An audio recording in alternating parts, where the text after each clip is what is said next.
لیکن جو سوال ہیں وہ بہت امپورٹنٹ ہیں اور ابھی کچھ چیزیں رہ بھی گئی ہیں۔ محمد وحید صدیقی صاحب نے یہ سوال کیا ہے کہ ڈاکٹر ممتاز عالم صاحب، گادا پٹی میں جو صہیونی فوج کو گھیر کر جلایا جا رہا ہے اس کے بارے میں بھی جانکاری دی جائے، کیا یہ خبریں سچ ہیں یا نہیں؟ کیا صورتحال ہے غزہ میں جو اسرائیلی فوجیں ان کے بارے میں؟ جی بالکل صحیح ہے یہ جو بات کر رہے ہیں۔ میں نے بتایا نا کہ آج غزہ میں اسرائیل کی آرمی کو بہت زیادہ نقصان اٹھانا پڑا ہے۔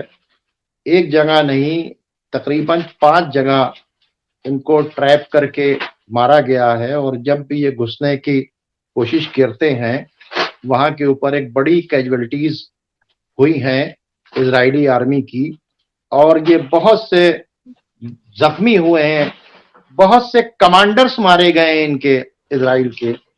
دیکھیے میں آپ کو ایک بات بتا دوں، اسرائیل نہ غزہ میں لڑ پا رہا ہے، نہ ویسٹ بینک میں لڑ پا رہا ہے، نہ لبنان کے بارڈر کے اوپر لڑ پا رہا ہے۔ یہ جو کچھ کر رہا ہے یہ سویلینز کے ساتھ، نہتوں کے ساتھ، عورتوں بچوں کے ساتھ قتل و غارت گری کر رہا ہے۔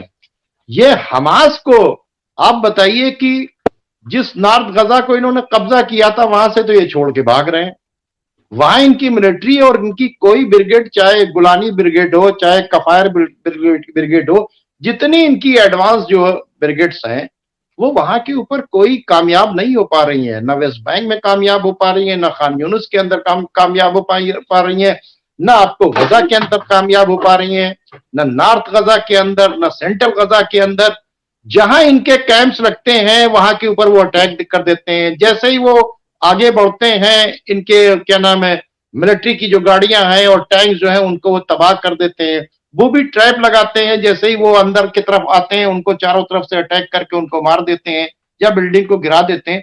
تو یہ سارا کام جو ہے، نہ حماس کمزور ہے، نہ حزب اللہ کمزور ہے، نہ ہوتی کمزور ہے، نہ اسلامک ریزسٹنس کمزور ہے۔ یہ رفح کے جو بے گناہ لوگ ہیں یہ سویلینز کو مار رہے ہیں۔ ایکچولی ساری کیجوالٹی ان کی سویلینز کی ہے، ورنہ اگر حماس کے لوگوں کو مار رہے ہوتے تو ان کو دکھاتے سامنے لے کے آتے ہی ہے۔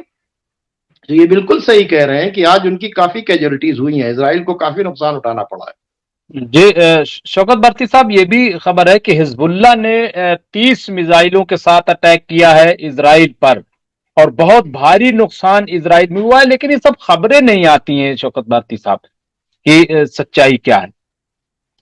دیکھیں میرے پاس یہ المنار ہے، میں یہ دکھا رہا ہوں۔ ابھی بھی حزب اللہ نے کرنٹ اٹیک کیا ہے۔ جی جی، حزب اللہ کے اٹیکس کنٹینیو چل رہے ہیں۔ انہوں نے جس وقت سے رفح کے اوپر اٹیک کیا ہے اور 100 لوگوں کو مارا ہے، اس کے بعد سے ان کے اوپر 100 میزائل تو اسی وقت ماری تھی۔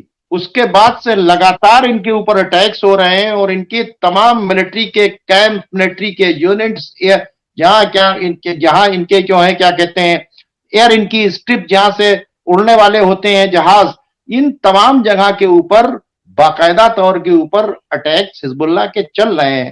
اور صرف اٹیکس ہی نہیں چل رہے ہیں، انہیں قربانی دینی پڑی ہے۔ جو جیروشلم تک گھس رہے ہوں، ان کی ردوان بریگیڈ جو ہے وہ اس کے بارے میں یہ ہے کہ وہ سیٹلرز کے علاقے تک گھس چکی ہے، تو وہاں ایک لڑائی چل رہی ہے، اور باقاعدہ طور کے اوپر ان کے بھی حملے ہو رہے ہیں، وہاں سے کیا نام ہے اسرائیل کے بھی حملے ہو رہے ہیں، لیکن وہاں کوئی 1 انچ ابھی تک حزب اللہ کو پیچھے نہیں ہٹا سکا، بلکہ حزب اللہ بڑھتا ہی چلا جا رہا ہے جیروشلم کی طرف جا کر۔ اگر جیروشلم میں اگر اس کے 5 حزب اللہ کے کمانڈرز مارے گئے ہیں تو اس کے مطلب آپ سمجھ لیجئے کہ جیروشلم تک وہ لوگ گھس رہے ہیں باقاعدہ طور کے اوپر، ان کے طرف سے کوئی کمی نہیں ہے، وہاں وہ جنگ چل رہی ہے۔ سارا نقصان صرف ہے سویلین کو۔ اگر آج سویلینز کو سیف کر دیا جائے تو ان کی حیثیت نہیں ہے کہ یہ حزب اللہ کو یا حماس کو یا کیا نام ہے اسلامک جہاد کو یا تمام جو ریزسٹنس فورسز ہیں ان کو یہ ہرا سکے۔ تو ایسا نہیں ہے کہ یہ بالکل۔ لیکن شوکت بھارتی صاحب، جس طریقے سے ایک بات چیت کا سلسلہ تھا، ایک امید یہ جگی تھی کہ اب شاید بات چیت سے کوئی حل نکلے گا، لیکن کہیں سے کہیں تک بات چیت دکھائی نہیں دے رہی۔ اور جو لوگ UAE ہو یا مصر ہو جو یہ کہہ رہے تھے